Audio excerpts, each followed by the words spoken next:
إلهنا ما أعدلك مليك كل من ملك لبيك قد لبيت لك لبيك إن الحمد لك.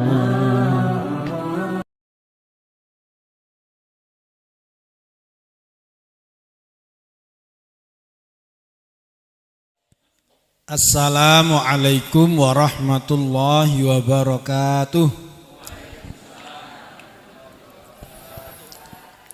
Innal hamdalillah nahmaduhu wa nasta'inuhu wa nastaghfiruh wa na'udzu billahi min sururi anfusina wa min sayyiati a'malina. Man yahdillahu fala mudhillalah wa man yudlil fala hadiyalah. Ashhadu an la ilaha illallah wahdahu la syarikalah wa ashhadu anna Muhammadan abduhu wa rasuluhu la nabiyya ba'dah. Allahumma salli wa sallim wa barik ala nabiyyina Muhammadin wa ala alihi wa sahbihi ajma'in wa man tabi'ahum bi ihsanin ila yaumil qiyamah. Qala Rasulullah sallallahu alaihi wasallam, Inna allaha la yaqbidul ilma intiza'an yantazi'uhu minal ibad walakin yaqbidul ilma biqabdil ulama hatta idza lam yubqi 'aliman ittakhadha an-nasu ru'usan juhalan fasu'ilu faftau bighairi ilmin fadallu wa adallu.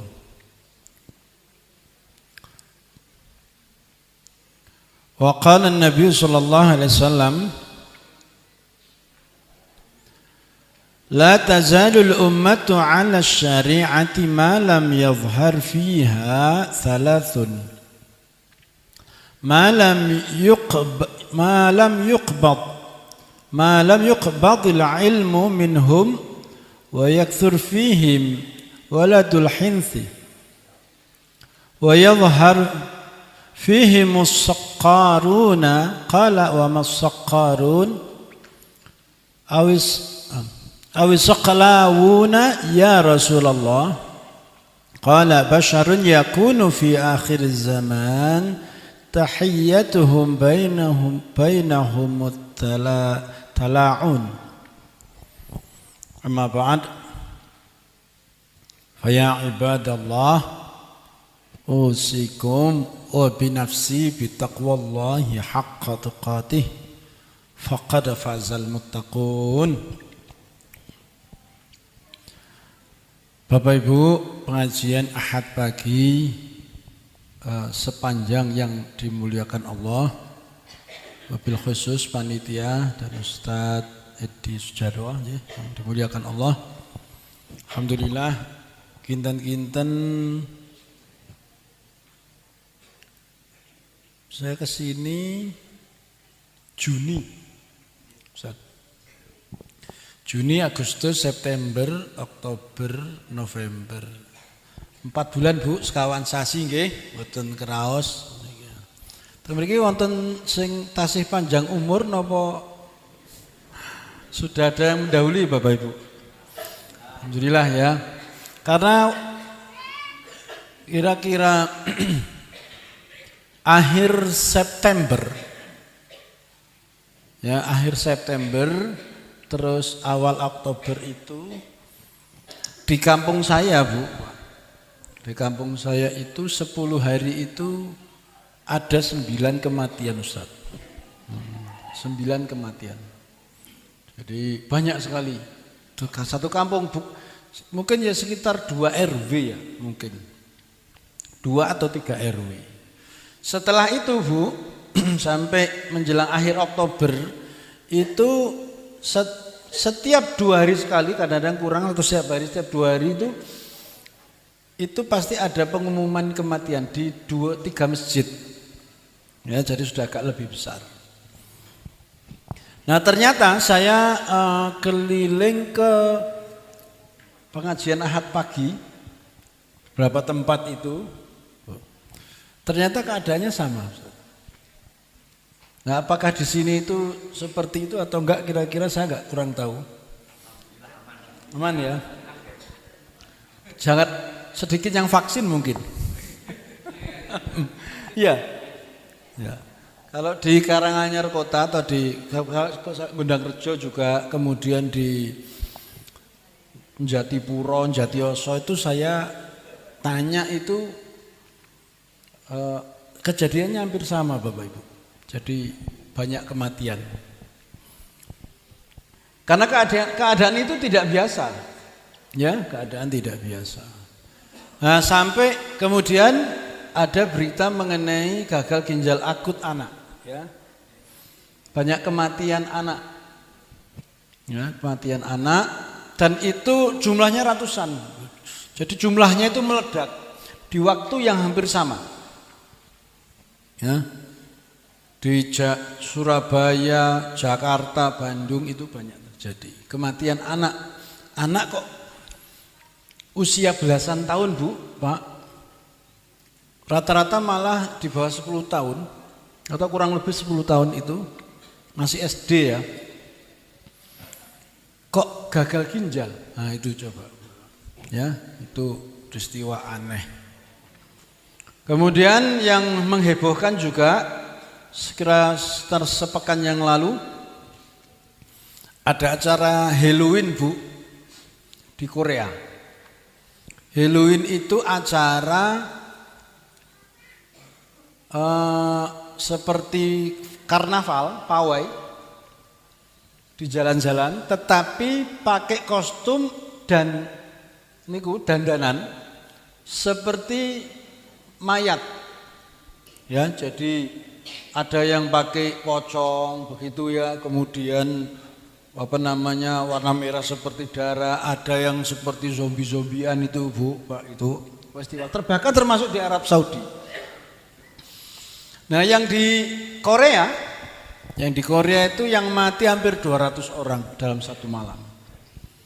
Masih banyak yang Korea daripada Kanjuruan. Kanjuruan itu waktu Malang itu loh Bu, nonton bola itu Arema sama Persibaya itu. Kalau itu kan meninggal karena gas air mata. Kalau ini tidak, Bu. Karena acara itu diadakan setiap tahun, cuman libur sekali. Kalau tidak salah tahun 2020. Nah, 2021 diselenggarakan. Kalau tidak salah ya. Itu acara rutin setiap tahun. Nah, kok ini pada tahun ini terjadi kematian padahal tidak begitu berdesak-desakan. Ya memang tumpah ruah itu. Masyarakat terutama yang usianya muda Bu, Pak, antara belasan tahun sampai 50-an tahun. Tapi yang meninggal, yang mati itu usia 19 sampai 30 tahun. Ya. Kalau di media itu diduga karena vaksin. Saya ada catatannya Bapak Ibu. Saya ceritakan ini apakah itu ada hubungannya atau tidak. Sebetulnya tidak perlu kita berpikir jauh, tetapi poinnya adalah ini yang mau saya sampaikan Bapak Ibu. Judulnya memang tadi oleh beliau sudah sampaikan bagaimana menjadi umat yang alim. Maka Bapak Ibu sekalian, saya membawakan 2 hadis. Hadis yang pertama diriwayatkan oleh Abu Musa al-As'ari. Ya. Dari Abdullah bin Amr bin As, dari Amr bin As, anaknya Amr bin As. Amr bin As itu sahabat Nabi, gubernur Mesir. Anaknya namanya Abdullah. Bahwa beliau bersabda, Rasulullah bersabda, sesungguhnya Allah itu tidaklah menggenggam. Yakbidu itu menggenggam, merenggut, menggenggam, mengambil, mengenggam ya. Ya, menggenggam untuk mengambil, bukan menggenggam untuk menutupi, tapi menggenggam mengambil. Sesungguhnya tidaklah Allah itu menggenggam ilmu dalam arti mengambil ilmu, ya, intizaan dengan merenggutnya, ya, yantazi'uhu secara renggutan, kan begitu. Tidak mengambil secara renggutan dengan merenggutnya, itu kalau bahasanya, tapi maksudnya tidak, sesungguhnya Allah itu tidak mengambil ilmu dengan cara merenggut ilmu itu dari para hambanya, Pak. Ya, nanti penjelasan lebih jauh. Tetapi Allah itu mengambil ilmu dengan menggenggam ulamanya sampai kemudian tidak lagi ditemui orang alim. Ya, ini kata-katanya saya ambil dari sini, alim. Sehingga tidak lagi ada orang alim, maka akibatnya adalah orang-orang itu akan mengambil pemimpin, mengikuti tokoh-tokoh, ya, ruusan itu kepala, artinya secara bahasanya ruusan itu kepala, Bapak. Tapi maknanya adalah bisa ketua, bisa tokoh, ya, pemimpin, ya, juhalan yang bodoh, fasu'ilu fa'aftau bighairi ilmin. Lalu ketika pemimpin ini, tokoh ini ditanyai sesuatu, jika punya masalah ditanyai sesuatu, ya, lalu mereka pemimpin ini akan memberikan jawaban bighairi ilmin, tidak pakai ilmu, Bapak Ibu, sehingga jawabannya sesat, menyesatkan. Baik, kita kupas secukupnya waktu. Sesungguhnya innallaha la yaqbidul ilma, sesungguhnya Allah tidak menggenggam ilmu, ya, secara langsung. Intizaan itu merenggut secara langsung, tetapi Allah merenggut ilmu itu minal ibad. Allah sesungguhnya Allah itu merenggut ilmu, tidak merebut ilmu itu dari para hamba, tetapi Allah mengambil ilmu itu dari ulamanya, Bapak. Jadi Allah tidak mengambil ilmu. Ilmu yang dimaksud ilmu apa, Bapak Ibu? Ilmu itu ada kelompoknya, ya. Nomor 1 itu ilmu agama. Bukan ilmu bercocok tanam loh, Bu, Pak. Ya. Bukan ilmu nyambut damel. Bukan ilmu bekerja, ya, tetapi ilmu nomor 1 itu ilmu agama.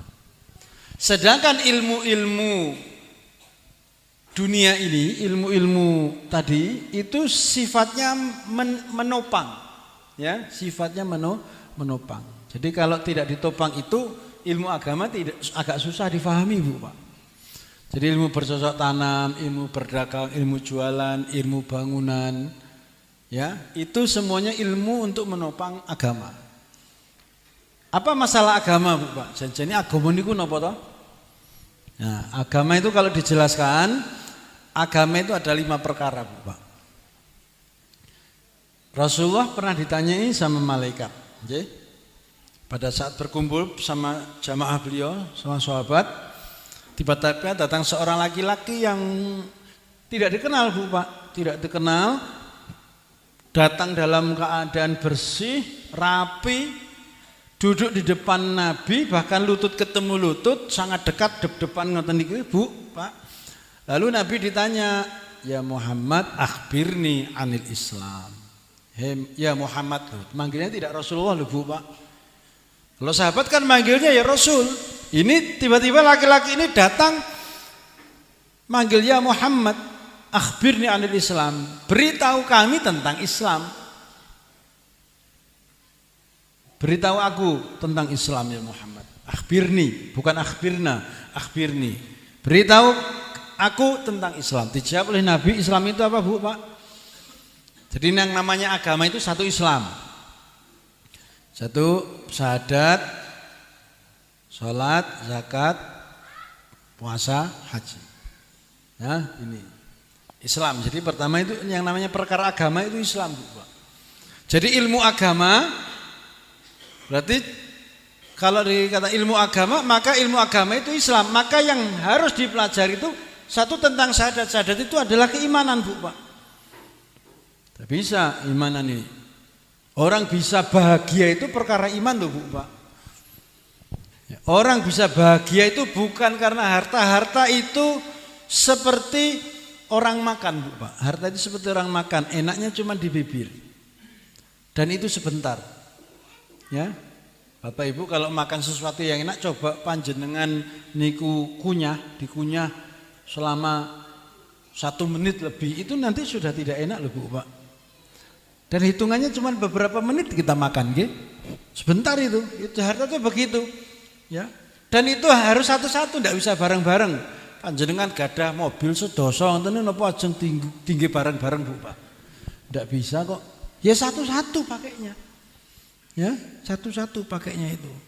Tidak bisa bareng-bareng. Itu namanya harta dunia itu begitu. Dan dia tidak mau ikut. Tidak bakal mau ikut, Bu, Pak. Sumpah demi Allah, harta tidak bakal sudi ikut kulolan panjenengan tengkubur. Tidak mau harta suruh nemeni. Panjenengan punya mobil mewah terus kulolan panjenengan niku sudah datang ajalnya lalu mati masuk kubur, apakah mobilnya mau masuk kubur, Bu, Pak? Purun apa mboten? Mboten. Ya kan, enggak mau. Yang mewah saja enggak mau. Bahkan yang harta yang tidak berharga bagi kita aja enggak mau kok ikut ke kubur kok. Yang mau ikut ke kubur itu cuman mori putih. Ya, mori putih itu saja, Bu, Pak. Sudah. Ya. Dan itu paling dinikmati manusia hanya berapa tahun, Bu, Pak? Kelolaan panjenengan kalau kita mikir harta itu, kita tuh hanya menikmati berapa lama sih? Orang manusia itu kalau dipikir-pikir janjane urip niku susah, Bu. Banyak susahnya kalau dipikir itu sedihnya. Ya, dari lahir manusia pun cengar-cengar, ya, nangis tok. Bahasanya dia tidak bisa ngomong apa-apa kecuali nangis, nggih. Bayi itu kan cuma nangis, Bu, Pak. Nanti kalau sudah mulai melek, sudah tidak lagi mendengar, mulai melek, kemudian mulai mengkurep. Ya kan, mulai bisa berangkang, jalan, berdiri, lalu jalan. Ya, kalau dia punya keinginan tidak terpenuhi nangis, Bu, Pak. Punya keinginan tidak terpenuhi nangis. Sudah mulai bisa lari, tidak berapa lama sekolah. Ya, sekolah sama bermain, anak-anak itu kalau suruh milih, pilih mana, Bu, Pak? Bermain. Ya, harus bangun pagi dibangunin, ya kan. Nanti SD juga gitu. Aslinya sebetulnya begitu. Dia ingin apa? Inginnya main terus. Sekolah nggak mau, apalagi kalau sudah ujian. Itu kan sebetulnya juga problem kan itu, Bu. Tapi mau tidak mau harus dihadapi. Ya. Bangun pagi, subuh harus bangun. Kalau keluarga yang muslim yang baik itu ya subuh bangun. Ya kan, kalau muslime ora patek cetok, tangine jam 6 kan gitu, Bu, Pak. Kan ngoten niku jam 6 kok semuanya sekolah mangkat sekolah le. Nduk mangkat kan begitu, mandi dingin-dingin, mandi berangkat ya. Kalau prai kan seneng, tapi setiap harinya kan, Bu. Ya, sekolah, nanti ujian lagi. Belum lagi kalau dia sekolah, dia belum mikir biaya loh, Bu, Pak. Enggak mikir nanti suatu saat kalau dia tua ikut mikir biaya. SD, nanti sudah lulus SD, seneng kan sebentar lulus SD seneng. Belum lulus saja sudah mikir inden nyari sekolahan. Apa mboten pikiran niku? Kalau istilah yang pas mungkin sebetulnya bukan pasal atau problem. Banyak yang dipikir, Bu, Pak. Kakean pikiran menungso niku. Perkara dunia. Terutama keinginan itu yang sesungguhnya dari kecil kan sudah kelihatan. Kalau keinginan tidak dipenuhi, maka dia akan menangis, ngomong sama orang tuanya walaupun belum bisa ngomong. Satu keinginan, yang kedua pikiran. Sekolah, nanti ujian semesteran. SD harus 6 tahun lu coba, Bu. Nanti belum lulus SD sudah mikir nanti SMP mau kemana, mau mondok di mana, ya. Lulus SD, akhirnya mondok atau sekolah. Ada tugas-tugas tertentu, nggarap PR, inilah itulah hafalan. Mungkin kan begitu, itu perkara dunia. Nanti lulus SMA juga demikian. Ya, apa kerja atau kursus atau kuliah, pikiran lagi Bu Pak. Kalau misalnya lulus SMA langsung kerja atau cari kerjaan bisnis nopo ngewangi wong tua nih, kerja 2 tahun 3 tahun mikir cari suami atau istri, kan gitu toh. Kalau sudah mikir cari istri cari suami, pikiran ngomah-ngomah dewi. Punya anak loro pikiran apa mboten Bu Pak? Mikir terus. Kan bekerja terus dia. Bahkan sampai tua, bahkan untuk bekerja sampai nanti, bahkan dia belum tentu bisa menikmati hidupnya Bu. Belum tentu, kecil kan ikut orang tua, mulai agak tumbuh dia sekolah nyambut gawe, ngurusi keluarga. Belum tentu dia senang dan menikmati hidupnya Bu Pak. Ini kalau tidak ada iman loh. Ya, senangnya di mana coba Bu Pak hidup di dunia? Anak sakit pikiran. Ya kan? Nanti kalau sudah agak besar mikirkin lebih sekolah. Bayar lagi toh Bu Pak. Lulus SD, belum lulus SD mikir golek SMP, duit lagi bayar meneh. Coba Bu Pak. Itu sebetulnya kehidupan dunia kalau dipikir itu janjane niku senenge teng pundi Bu Pak. Ya. Bondo akeh ya ra iso dienggo bareng-bareng. Kan begitu.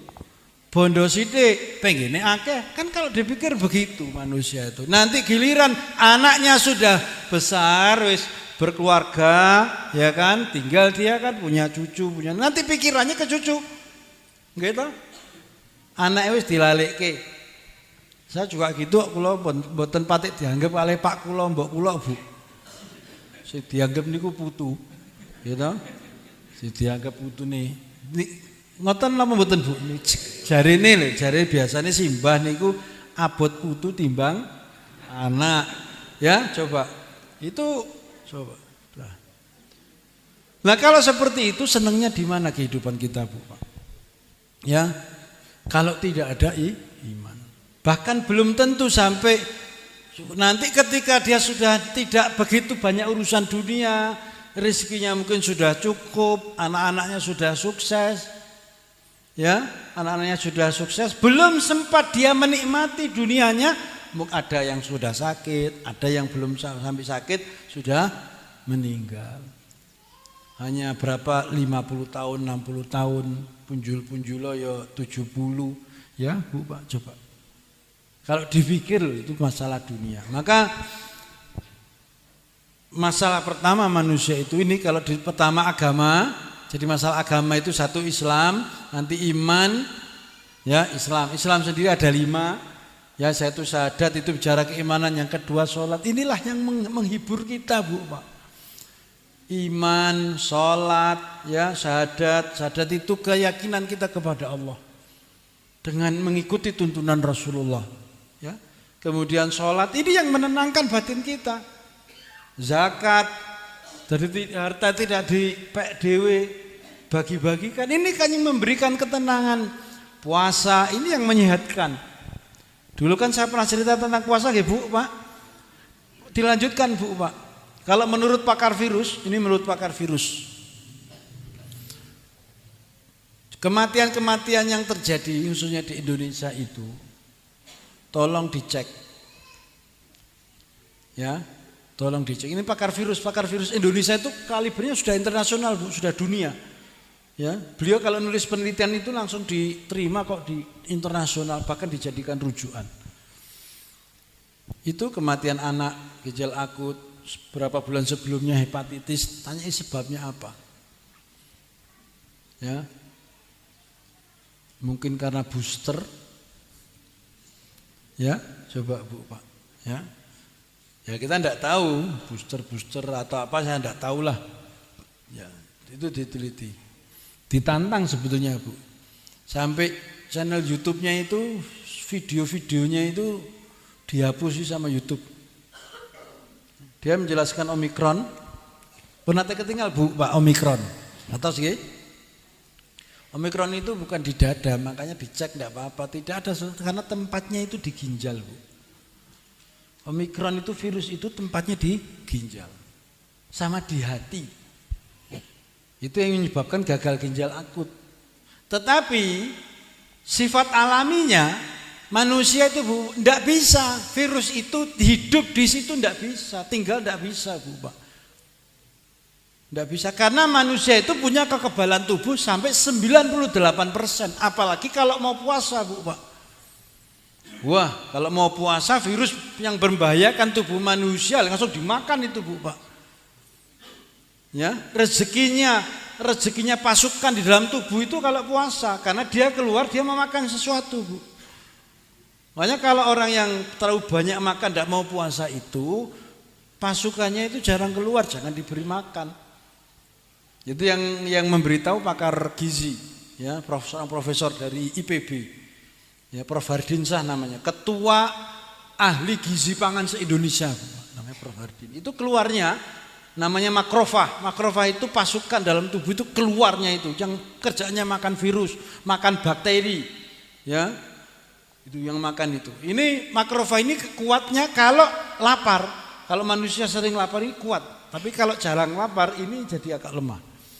Ya, itu penelitian loh Bu Pak. Yang meneliti orang musyrik, orang Jepang sana meneliti.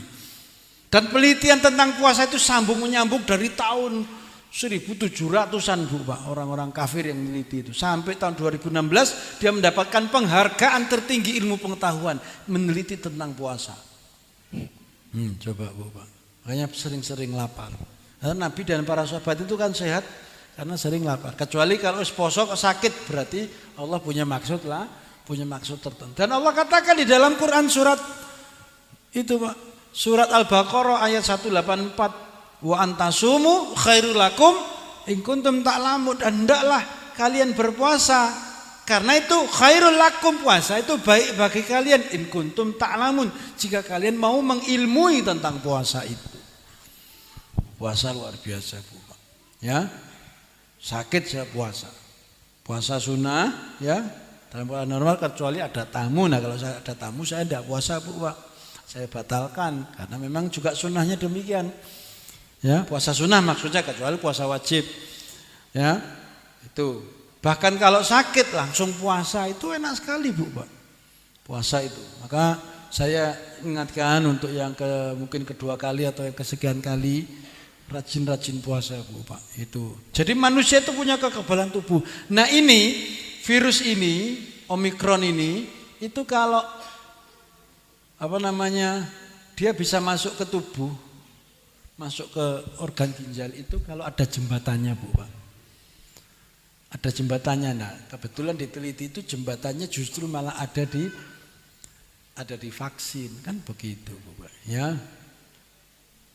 Katanya ada di vaksin ini Pfizer,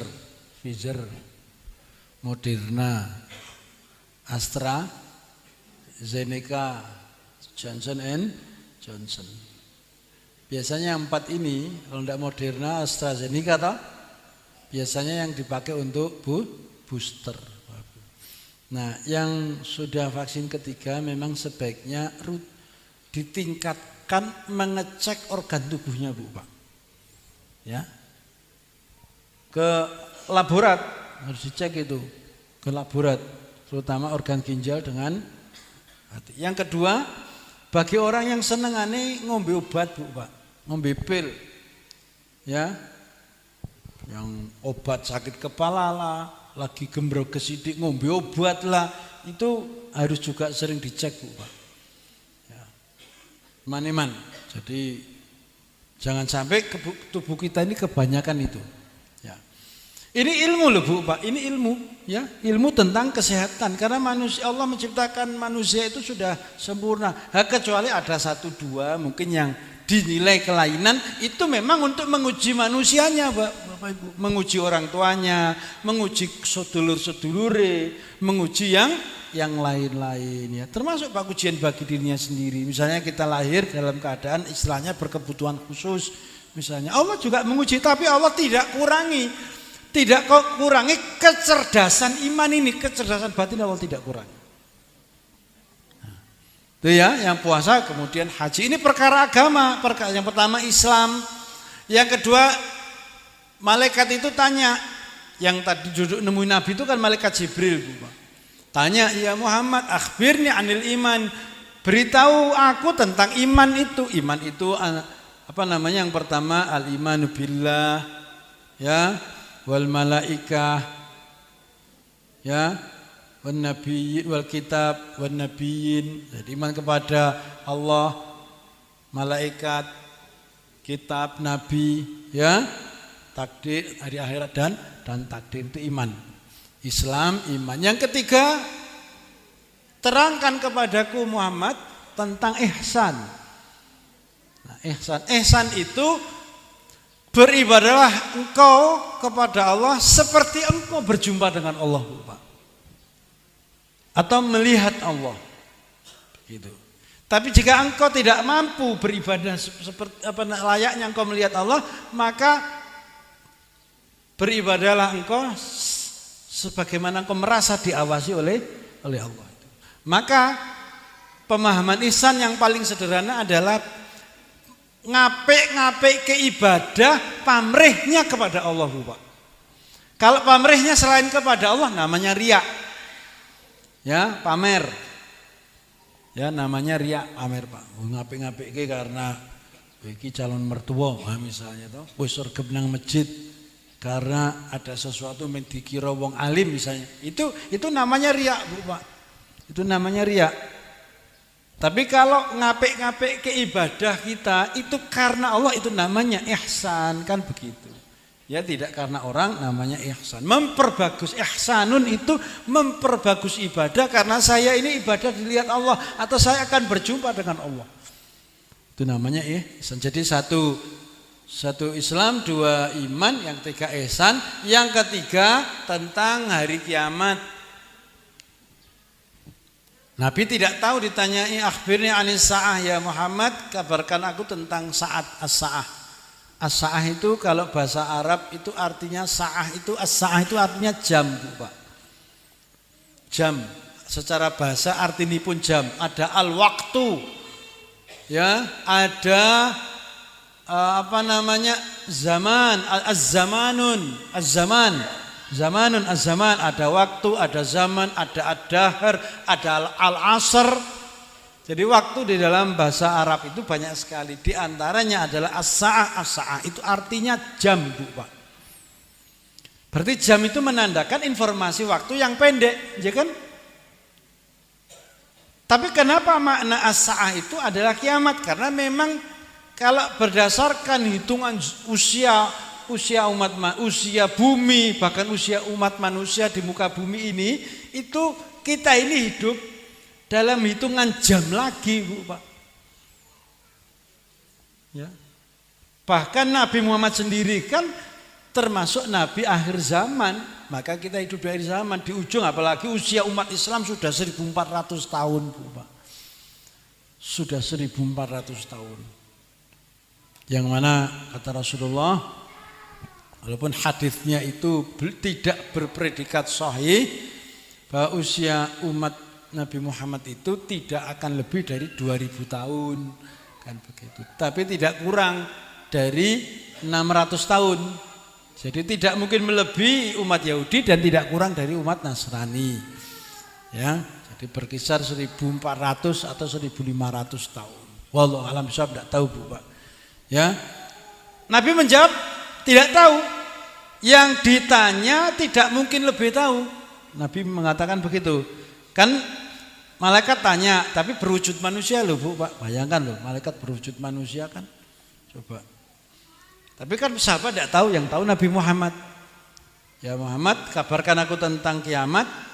Nabi menjawab, yang ditanya tidak mungkin lebih tahu dibanding yang bertanya. Artinya aku tidak tahu. Nah, yang kelima, kalau begitu sebutkan ciri-cirinya. Nah, Nabi menjawab dua ciri-cirinya. Satu, antalidal amatu rabbataha. Seorang budak wanita melahirkan tuannya. Seorang budak wanita melahirkan majikan. Satu, yang kedua, wa antarul hufatal uratal alata ri'a'an nasi. Engkau akan melihat orang yang tidak beralas kaki, tidak pakai baju, melarat, ya, menggembalakan ternak, ya tatawaluna fil bunyan, tapi mereka berlomba-lomba membangun gedung, Bu, Pak. Ya, membangun gedung. Siapa mereka? Orang Arab. Orang Arab itu kebiasaannya kan kemana-mana cekeran tuh, Bu, ceritanya itu. Gawiane cekeran rak lamben, melarat lagi. Lawang hidupnya cuma dari ternak dan korma, Bu, Pak. Paling-paling kacang Arab toh, Bu, Pak, yang pernah umrah atau haji. Ya. Ternaknya itu supaya dibeli jamaah haji dan umrah. Kan begitu dulunya itu. Ternaknya itu supaya dibeli. Ya.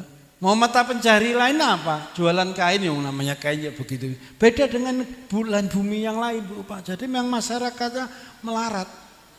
Coba. Tetapi sekarang kaya raya. Luar biasa kekayaannya, Bu, Pak. Lawang satu kota aja dibangun Masjid Muhammad Zaid yang besok Senin mau diresmikan sama Pak Jokowi itu, Bu. Yang di Solo itu harganya enggak tahu berapa ratus miliar, Bu, Pak. Ya, mungkin 2 kali lipat daripada Masjid Agung Madaniyah Karanganyar. Itu aja 100 miliar. Itu yang sana enggak tahu 200 miliar. Saya dari Uni Emirat Arab itu kan datang itu. Ya. Itu kekayaan luar biasa. Lah, perlombaan membangun gedung pencakar langit kan luar biasa di Arab, Bu, Pak. Luar biasa di Arab itu. Nah, kalau yang seorang budak wanita melahirkan tuannya, itu pemahamannya bisa jadi anak durhaka. Tetapi anak durhaka pada orang tua, niku sing nandur ya wong tuane dhewe. Nggak bisa disalahkan anak durhaka. Anak durhaka anak itu akibat kok dari apa yang dididik orang tua kepada anaknya. Lalu dididik bondo terus yang mau gimana? Nyambut gawe bondo, nyambut gawe bondo, nyambut gawe bondo. Ya sudah. Jadi yang tertanam di dalam jiwanya, pikirannya nyambut gawe bondo terus. Tidak dididik Al-Quran, sholat nduk. Awas lah sholat. Beda, Bu, Pak. Dan itu ditanam mulai umur sehari, 2 hari, seminggu, 2 minggu, sebulan, 2 bulan, setahun, 2 tahun diisi nyambut gawe nduk, nyambut gawe. Apa nanti jadinya, Bu, Pak? Ya. Nanti setelah besar, ya sudah. Mau gimana coba? Ya. Ini perkara agama. Jadi perkara agama itu satu adalah Islam, yang kedua iman, yang ketiga adalah ihsan, yang keempat adalah tanda kiamat. Artinya bahwa kita itu pasti nanti ke sana, Bu. Memang kiamat ada kiamat besar, ada kiamat kecil. Nah, kiamat kecil itu kematian itu tadi yang di awal saya singgung untuk membuka pembicaraan, Bu, Pak, tentang kematian. Nah, kalau bicara kiamat kecil, kita ini tinggal berapa waktu, Bu, Pak. Dan kita sama-sama tidak tahu di mana ujung kehidupan kita itu tidak tahu. Apalagi kalau kita ini banyak berurusan pekerjaan yang berpotensi dosa, Bu, Pak. Orang tidak apa-apa di-COVID-kan, fitnah loh, Bu. Sering disepelekan loh. Orang tidak apa-apa COVID. Fitnah besar itu, Bu. Dan itu sebetulnya banyak juga cerita orang punya sakit misalnya cuci darah ya toh, Bu, Pak. Ada tuh orang yang cuci darah, keluarga kita juga mungkin ada yang ginjalnya sudah tidak berfungsi, akhirnya cuci darah. Mau masuk rumah sakit. Tapi karena di swab itu positif, akhirnya belum bisa cuci darah, harus isolasi. Mati nggak kira-kira, Bu, Pak? Mati. Dulu juga begitu, ada orang kecelakaan kondisinya parah, di swab positif, tidak bisa dioperasi, masuk isolasi dulu toh, ya mati. Kasus seperti itu banyak, bahkan di lapangan tidak sempat tertolong. Gara-gara mau didekati nanti kena COVID gimana coba? Ini fitnah besar loh, Bu, Pak. Siapa yang melakukan fitnah? Orang kafir. Kalau orang kafir memang itu mata pencarian mereka begitu, Bu, Pak. Mereka mengumpulkan pundi-pundi kekayaan itu dari jualannya begitu, ngedol informasi fitnah sana sifatnya sini. Yang jadi masalah itu jika para pemimpin-pemimpin itu mengambil itu untuk mengambil keuntungan. Maka ada seorang pakar virus, ya, itu terkenal di YouTube, Bapak Ibu, yang tadi saya singgung itu mengatakan di sana itu di Jakarta sana itu Tuhan sudah tidak ada, Tuhan yang Maha Esa itu tidak ada, yang ada itu kompromi, ya, yang ada kompromi. Ini sudah datang itu Bapak Ibu, vaksin Pfizer 5 juta itu sudah datang. Di Indonesia itu 5 juta vaksin itu. Itu dibuat ditumpuk di gudang atau buat disuntikkan? Kira-kira Bu. Kalau sudah bacot dituku ora didol ya gimana coba Bu Pak? Didol sing bayari sinten niku? Yang bayar itu APBN kan gitu Bu Pak. Yang bayar negara, ya ada urusan. Beli yang kulak siapa? Yang kulak swasta Bu Pak. Yang kulak swasta supaya dibeli sama negara itu yang terjadi. Itu bukan perkara dunia, perkara dunianya gampang, tapi fitnah yang terjadi coba besarnya kayak apa. Saya tidak bisa bayangkan betapa dosanya mereka itu Bu. Tidak bisa dibayangkan dosanya.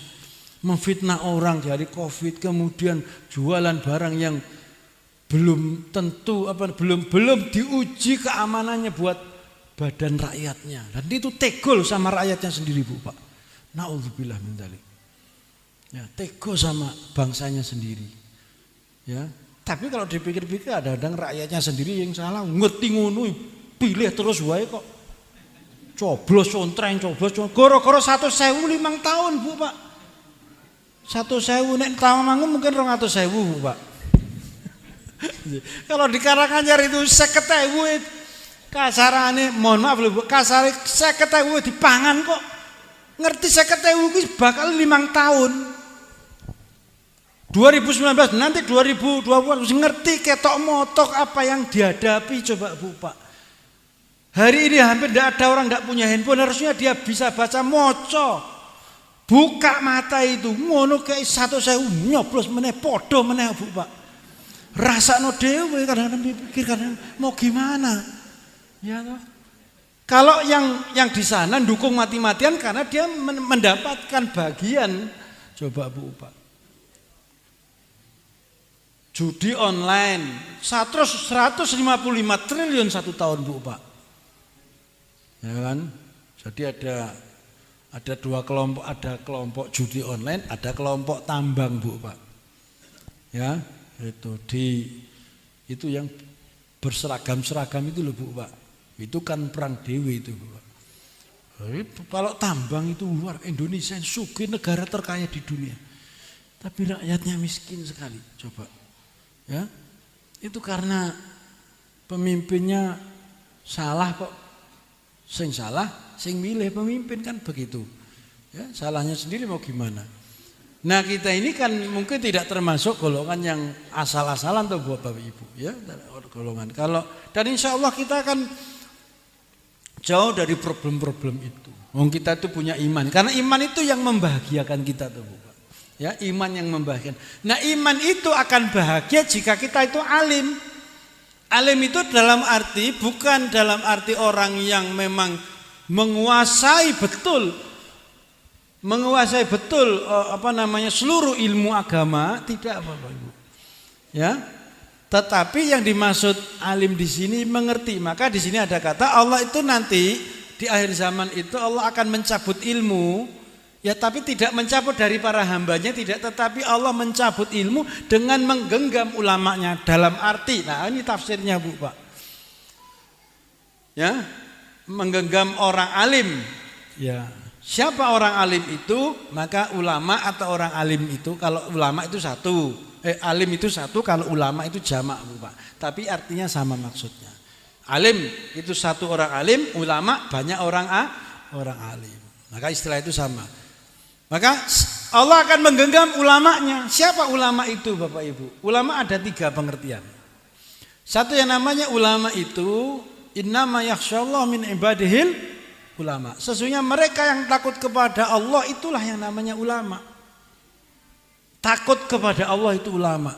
Artinya apa? Dia di mana dia berada, Dalam keadaan apapun, susah, senang, rezeki banyak ataupun mungkin rezeki yang sudah dijatah sama Rabbul Alamin, ya, dia tetap takut kepada Allah. Ya, sekalipun dia punya kekuasaan, dia punya jabatan, dia tetap takut kepada Allah. Nah ini perasaan ini kan termasuk berat. Itu di ayat. Kalau di hadisnya Rasulullah bersabda, ya, al ulama'u warathatul anbiya. Yang namanya ulama itu pewaris para nabi. Jadi penerusnya nabi itu ulama, itu yang kedua. Nah kita tahu siapa sih nabi itu? Pembawa berita dari langit, orang yang paling mengamalkan berita dari langit. Kalau perintah Allah ya dijalani, larangan Allah ditinggalkan, suruh dakwah, ngomong yang benar kan begitu. Tidak boleh takut pada manusia, ya dia tidak takut pada manusia. Tapi ada manusia yang tidak takut manusia, tapi takutnya sama rezeki, Bu Pak. Ya, takut kalau rezekinya berkurang.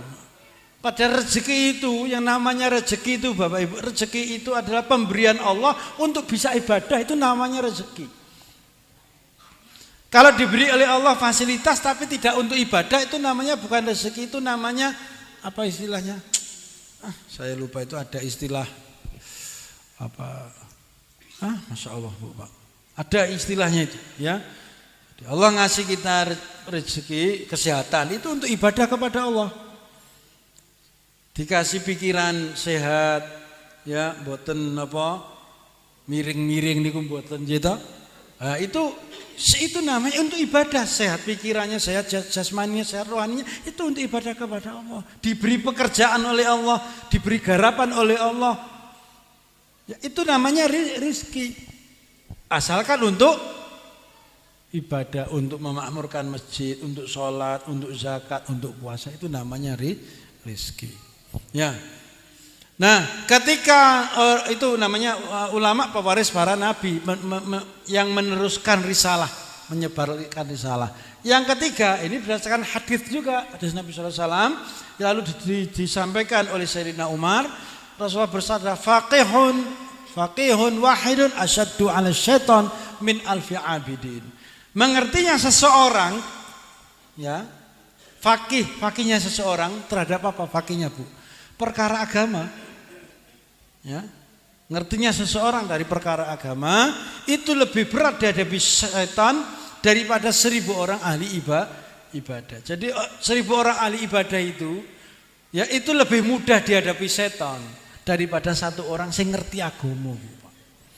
Maka Sayyidina Umar mengatakan, la mautu min alfi abidin qaimil lail wa shaimin nahar ahwanu min mautil aqilil basir bi halalilah wa harami.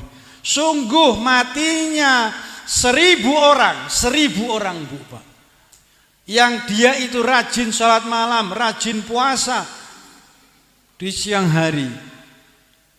Wong 1000 sing sregep sholat malam, sregep poso, itu ditimbang itu lebih ringan Bu, lebih enteng timbangannya, walaupun sudah berat, tetapi dibandingkan dengan satu orang, ahwanu mim mautilil aqilil basir bihalalilah wa harami, itu lebih berat timbangannya satu orang yang dia itu ngerti basirah itu punya kepekaan jiwa Bu Pak, ngerti mana halal, mana haram. Coba Bu Pak, bukan asal terabas. Jadi orang yang ngerti mana halal, mana haram, orang yang tercerahkan hatinya, apa al-aqil basirah, ya, akalnya basirah. Basirah itu punya ketajaman Bu Pak, terhadap apa yang Allah halalkan dan apa yang Allah haramkan. Ngerti, nah kita lakukan ini haram, makanya saya tidak teruskan. Ini namanya orang alim Bu Pak. Maka tadi judul pengajiannya bagaimana supaya kita menjadi orang alim. Paling tidak yang namanya orang alim itu kita tahu mana halal, mana haram. Kalau kita tidak tahu, maka segera tanya atau mencari tahu. Dan zaman sekarang gampang Bu Pak, panjenengan niku kalih sehari miring-miring ngoten niku, buka ngoten niki, kita tanya di YouTube juga bisa, baca di internet juga bisa. Hukum jualan ini, hukum jualan itu, nah itu bagaimana? Apa hukumnya vaksin? Itu tanya, itu sudah ada jawabannya Bu Pak. Ya.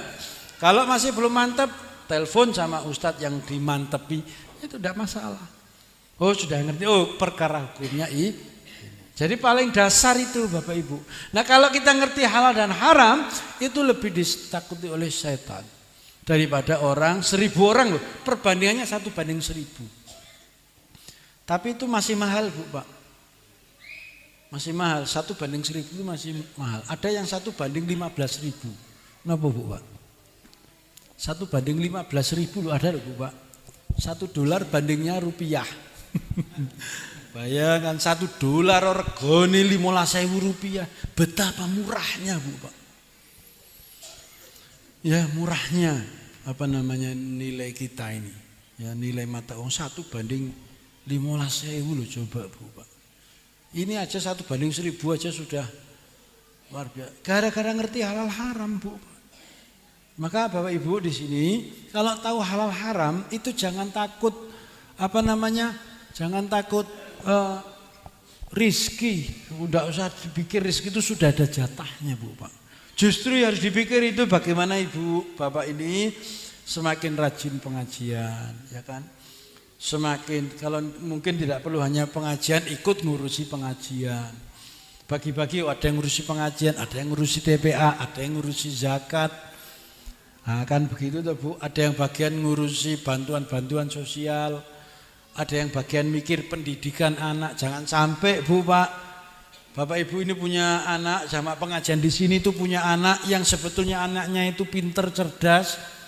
Harusnya bisa jadi insinyur atau mungkin dokter, tapi karena biayanya ndak ada, ndak bisa, Bapak Ibu. Itu kan harus diurun ke. Anak ini pinter, tapi karena harusnya potensinya bisa menjadi orang besar, orang berilmu, tapi karena biayanya nggak cukup. Sekarang masuk kedokteran itu berapa Bu Pak? 300 juta loh Bu. Diurun ke 300 juta kok biaya ini kok kintan mungkin membuatan Bu Pak. Coba ya ribun. Itu kan marah ketua takmir Masjid Jogokarian niku ngomong dalam pengajian itu sambil kayak marah Bu Pak. Dia mengatakan zalim, takmir masjid itu zalim. Kalau ada warganya, umatnya, jamaahnya, rakyatnya masjid itu tidak bisa sekolah tinggi karena tidak punya biaya, tetapi justru malah takmir masjid bangun terus, fisik terus, menara terus, gapura terus. Zalim itu nanti akan ditanyai oleh Allah itu. Itu katanya Pak Muhammad Jazil. Ya, duit ya, di Karanganyar itu saya juga ada Bu Pak. Masjid itu kasnya itu 200 juta. Kok 260 juta Bu Pak. Kasnya itu. Coba. Lihat itu buat apa? Ya. Masjid ini ngoten mboten Bu Pak. Nah, kalau mboten ngertos karena saya tidak tahu, saya berani ngomong Bu Pak. Ya, kan gitu. Ya, banyak itu masjid Bu. Ketika ada masjid-masjid baru yang saya itu terhubung, jadikan kas itu mendekati 0. 1 bulan kasih garis 50.000. Wah itu bagus Bu Pak. Itu seneng yang nyumbang itu. Jadi sumbang guru simpen, simpen metune paling-paling go renovasi. Ya, umatnya ndak bisa kuliah. Ya, tutup mata, tutup telinga kok, sumum bukmun umyun fahum la yarjiun kok. Ya, coba Bapak Ibu. Ya, ini perkara kealiman ini besar sekali urusannya Bapak Ibu. Nah, kalau sudah tidak ada orang alim Bapak Ibu, ya sudah tidak ada orang alim karena orang alimnya itu tersingkir. Maka di sini Allah cabut dari ulamanya. Jamin niki sedikit lagi. Ya. Allah akan cabut orang ilmu itu dari orang alimnya Bu Pak. Jadi orang alimnya diambil oleh Allah. Bagaimana cara Allah mengambil orang alim satu? Dimatikan dulu. Mereka dimatikan Bu Pak. Ada kematian massal para ulama. Kapan itu terjadi? Yang pertama nanti, tapi ini belum terjadi, nanti setelah zaman Imam Al-Mahdi dan Nabi Isa alaihissalam. Nanti orang-orang alim, orang-orang solehnya itu akan dimatikan secara massal. Belum terjadi. Yang kedua, menjelang munculnya Al-Mahdi. Itu juga belum. Yang ketiga, sudah mereteli Bapak Ibu, sudah ada orang alim 1, 2 ya. Orang alim itu yang tadi orang yang ngerti halal dan haram sehingga dia tetap bertahan. Ya, ngerti halal dan haram, tidak mau asal terabas saja. Ya, apalagi gampang-gampang ngutang. Coba Bapak, tidak ngerti kalau utang itu mungkin ada unsur riba dan semacamnya. Penting. Nah, coba. Yang ketiga ini. Ya, ini orang-orang alim ini dimatikan oleh Allah. Kalau sudah orang alim ini banyak yang meninggal, kita mau tanya perkara apa Bapak Ibu? Yang keempat, orang alim ini sudah mulai tersingkir. Ya, orang alim yang keempat ini orang alim ini sudah mulai sedikit. Jadi menetek tuh tidak ada regenerasinya, sudah tidak ada, tinggal sedikit yang generasinya itu Bapak Ibu, sedikit sekali. Kalau dia itu seorang alim misal di kampung, nah yang meneruskan kealimannya itu tinggal sedikit. Yang terakhir ini yang parah itu Bapak Ibu, sudah tidak perlu lagi karena ora perlu dadi wong alim itu ora iso sugih. Nah, karena tadi ngerti halal haram kok dadi wong bodoh mending ra ngerti ra mare dosa kok. Gitu Bu Pak.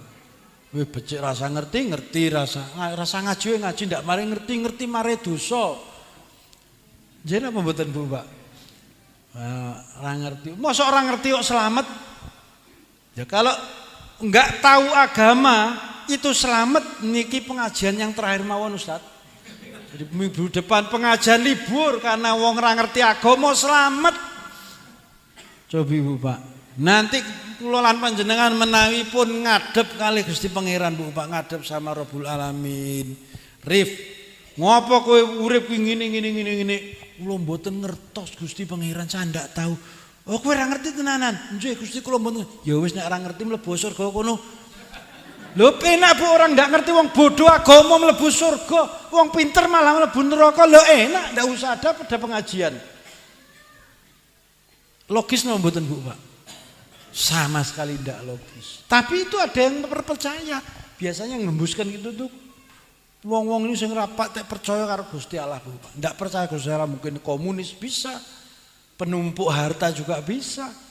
Rasa ngaji ndak ngerti mare dosa. Dadi ra ngerti pikire selamat, wong sing ora ngerti mlebu surga. Jadi wong mlebu surga ya akeh wong bodoh Pak. Lah orang ngerti selamat kok. Kan tidak mungkin begitu. Ojo orang yang ngerti itu yang selamat Bu. Orang yang rajin pengajian, ngerti masalahnya sehingga dia bisa bersikap kudu ngene. Nah, yang terakhir ini tadi Bapak Ibu, kenapa orang alim ini? Orang alim itu sudah tidak ada tempatnya. Wong alim itu wong angel kan? Dituduh wong angel, ora gampangan kok. Justru wong sing ra mudeng apa wong bodoh itu justru malah mendapat tempat. Ini nanti di akhir zaman begitu Bu Pak. Wong bodoh malah jadi pejabat tinggi. Kalau wong bodoh, makanya dia biasanya menyesatkan. Apa omongane WHO dituruti. Sinten WHO Bu Pak? WHO ngertos nama mboten? WHO lho Bu. Wah saka WHO ngomong COVID-19. Wow, sana mengatakan COVID-19 ini amin. Wah dituruti Bu Pak. Iya kan? Wah iki nek ra dituruti piye iki duit tok. Duit tok. Dodolan angel nek dodol obat itu wah cepet banget Bu Pak Sugih. Ya kan? Sugih itu kan namanya Pak ndak urusan rakyatnya, aku ora peduli, I don't care, ora sudi aku ora urusan karo rakyatku, penting duit tok. Gimana? Dodol terus wae. Covid itu sudah. Ya kan, nek perlu teliti penyebab kematian usul langsung wae. Cuci darah Covid, kecelakaan Covid. Ya kan, tapi juga salah rakyatnya sendiri apa sidik mlebu rumah sakit kok. Coba Pak, apa sidik wis ngombe pil tuku di mana-mana. Ya sudah mau gimana lagi. Jadi seperti ndak bisa ndak bisa dititik akal awal mulanya dari mana? Susah dititiki Bapak Ibu karena bundet lagi. Disalahkan pemerintahnya, rakyatnya yang percaya. Perilaku rakyatnya juga begitu kok. Kalau dikasih amanah juga error kok. Ya, nyari umat Islam yang amanah juga juga susah Bapak. Itu ya. Jadi ketika kita berjumpa dengan seperti ini, pemimpin-pemimpin seperti ini yang bodoh, bahasa hadisnya juhalan Bapak.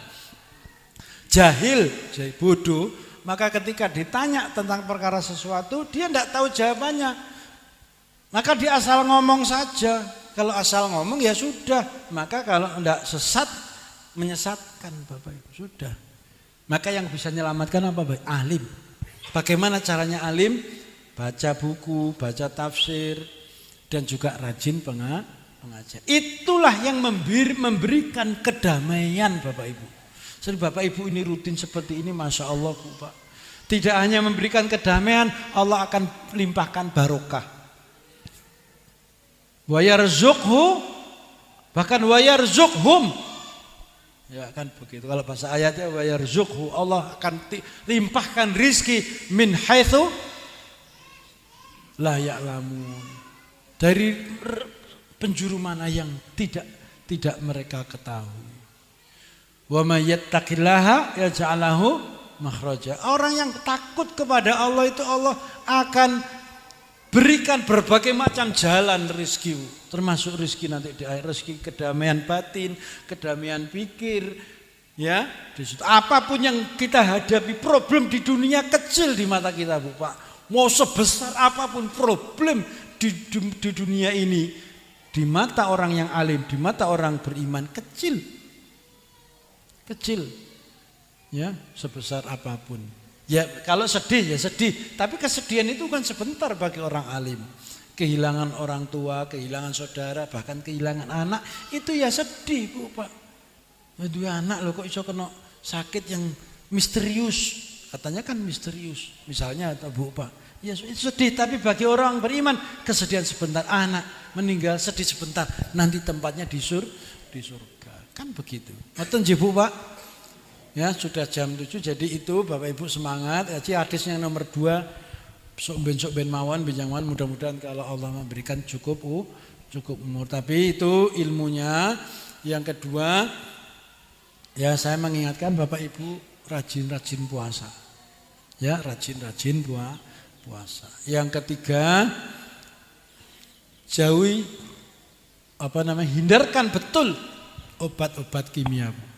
Sekarang sudahlah, Allah itu sudah, ini berdasarkan penelitian ilmiah, Allah sudah memberikan ketahanan tubuh kita 98%. Yang 2% itu pola makan dan pola hidup Bapak Ibu.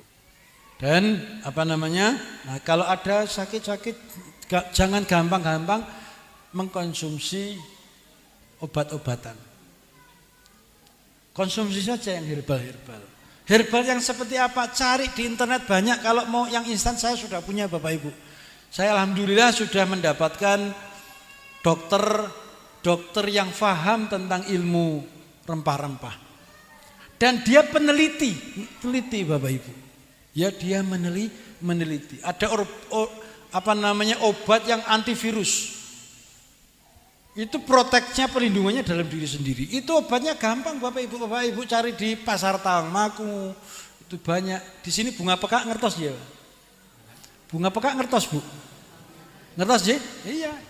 Itu digodok sendiri. Godoknya itu ada caranya, pakai manci belire, itu bagus. Ya, godoknya harus pakai. Itu yang ngasih resep dokter. Nah, dokternya itu tinggal di Jogja Bapak Ibu. Nah, kalau Bapak Ibu mungkin ada keluarga, ya khususnya warga Tawangmangu, jika ada yang sakit mungkin agak lama belum sembuh, bisa konsultasikan. Nanti kalau nomor dan bisa tanya sama beliau ya, Pak Jarwan, nanti bisa nanti saya bisa kirimkan nomornya, konsultasi. Obat-obatnya itu saja, kecuali keadaan darurat yang mengharuskan masuk rumah sakit, ya sudah pasrah kepada Allah. Tapi berobat itu wajib. Ngoten nggih Bapak Ibu yang bisa disampaikan. Mudah-mudahan kita semua sehat, tetap semangat. Kalaupun diberi ujian atau mungkin musibah, kita tetap sabar dan bersyukur kepada itulah keindahan dunia. Sekian yang bisa disampaikan. Aqulu qouli hadza astaghfirullahaladzim wa lakum wa lakum minkum. Wassalamualaikum warahmatullahi wabarakatuh.